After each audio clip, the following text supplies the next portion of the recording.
So we have a Westwood T1200 here, on which I need to change the belt. And as I couldn't find a good video on YouTube which shows the belt layout from underneath, I thought I'd attempt to film this one, which may be a bit of a struggle because I'm on my own here in this filthy barn. But I'm going to be hoisting this up in the air, so we should get a look at the belt layout from underneath, which I think is very handy because it's quite complex to do it when you're lying on the floor and the machine's down on the floor as well.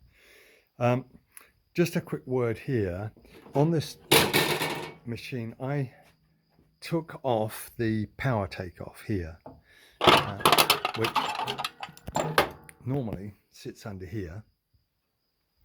I took this one off partly because I don't use it, and partly because it's very difficult to get the belt on with the power takeoff still on, principally because these two prongs here, which engage with the gearbox underneath, are in the way of getting the drive belt on. So it's a lot easier to slip it on without the power takeoff on.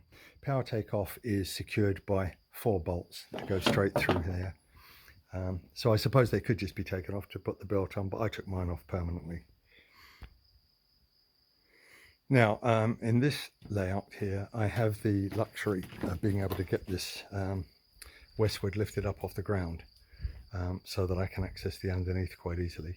So the first stage of this is to remove the cutter deck, and as I go through, I'm going to try and specify what the spanner sizes are for this. Or I think this machine originally was all imperial, but it's so old that I think a fair few bits are being replaced by metric stuff. So let me get down and start on the cutter deck.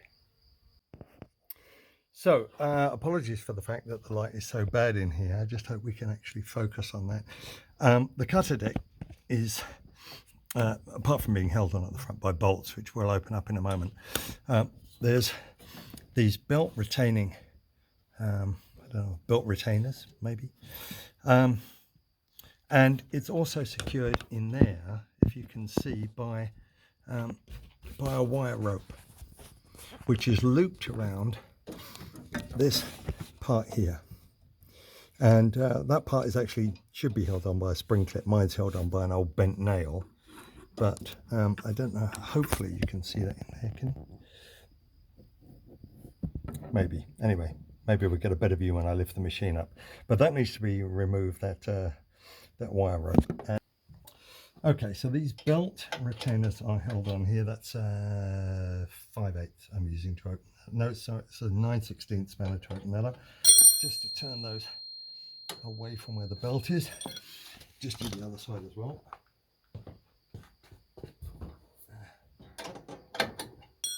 And then I can come around and undo these front bolts here to take off the bottom of the deck. Now on mine, an 11/16 fits that easily, but so does a 17mm.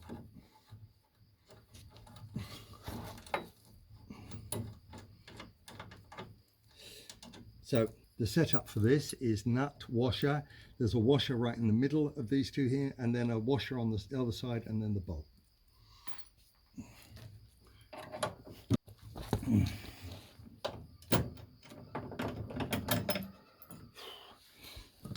Washer, nut and washer.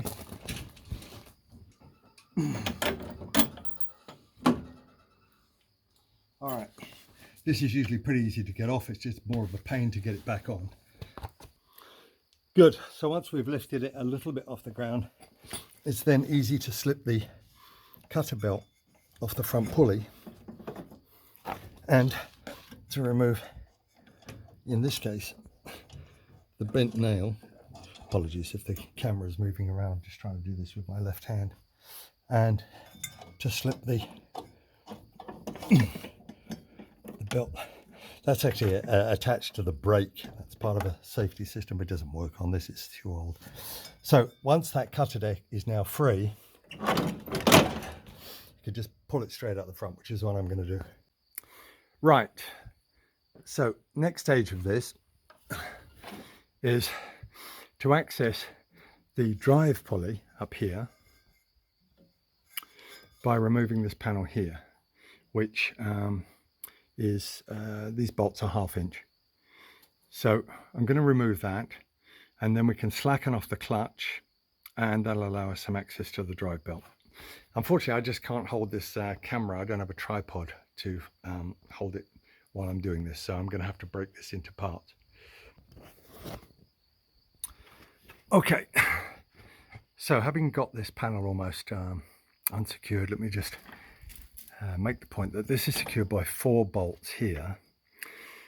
These 2 bolts simply need to be loosened off because they actually slide off. You can see the slots here where that panel slides off.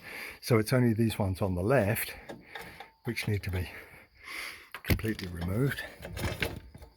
Okay, and then not so easy to do with one hand, and then that panel comes off, and we can now see the layout of the belt. Comes around here, the drive pulley, all the way back down to the gearbox, and slides around this clutch mechanism here. In order to get that off, we have to do 2 things. 1, release the tension on the clutch, which I'm going to do in a second, and 2, we need to remove these what do you call those, belt securers. There's the angle bracket that ensures that the belt doesn't slide off.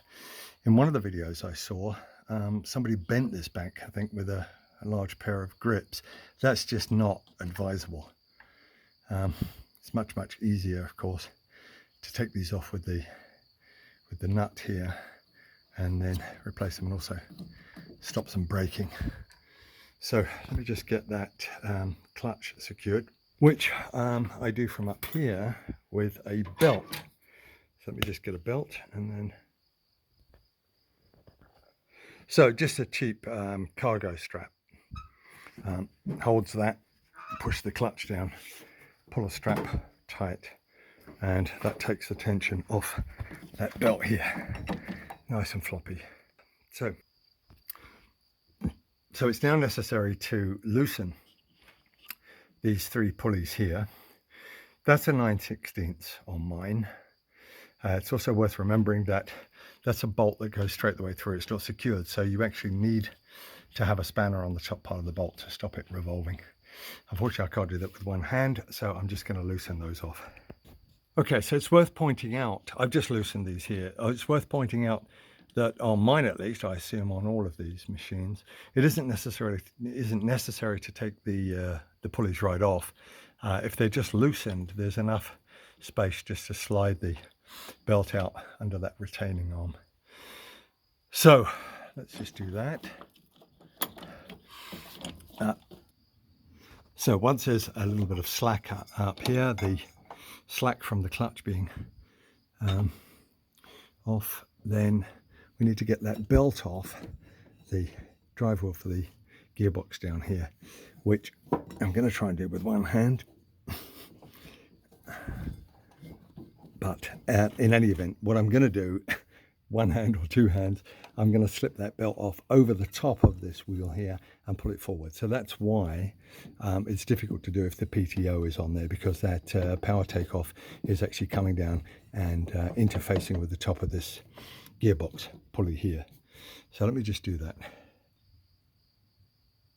Okay, having pulled the drive belt over the top of the gearbox pulley, we can now slide it up here, where of course it still has to, it's connecting with the gear change linkage. So we need to remove this in order to slide that out over. Now on mine, that's secured by a split pin here, which I've just bent back. Hopefully I can get that out. So I can pull the linkage out of the top of that and then slip the belt underneath it.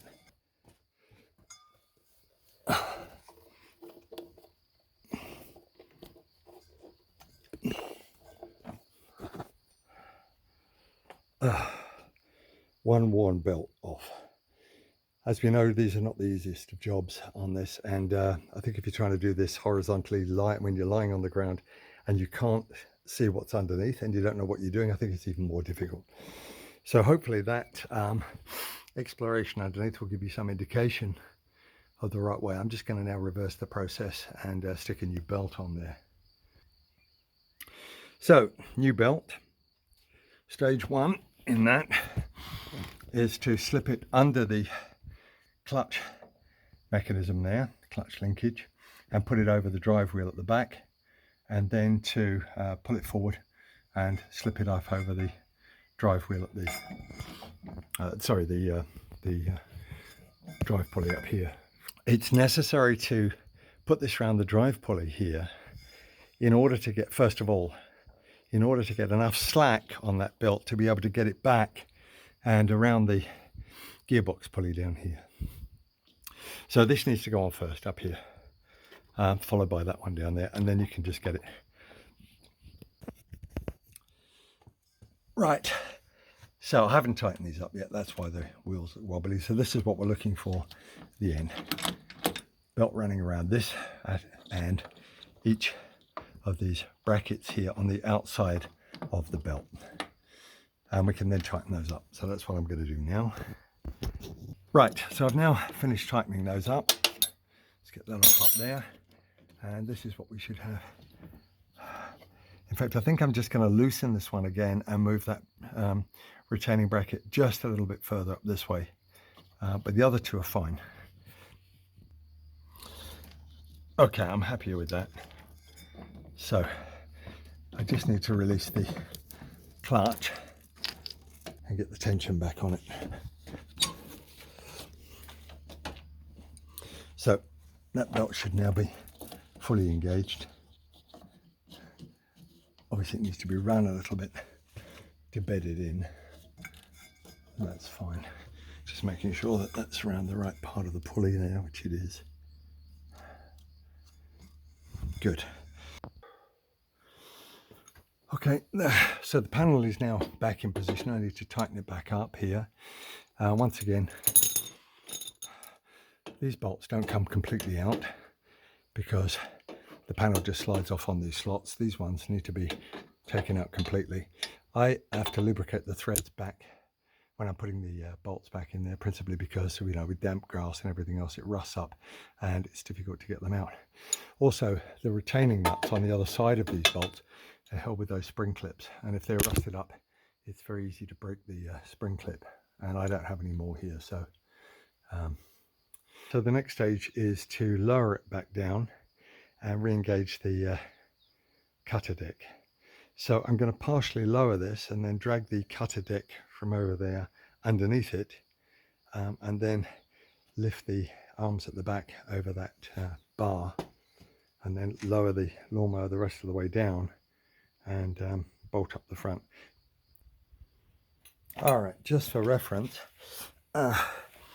so these bars here need to engage over the top of this bar here, and it's a lot easier to do that when those bars are fully raised with the lever in the which would effect be the lowest cutting setting.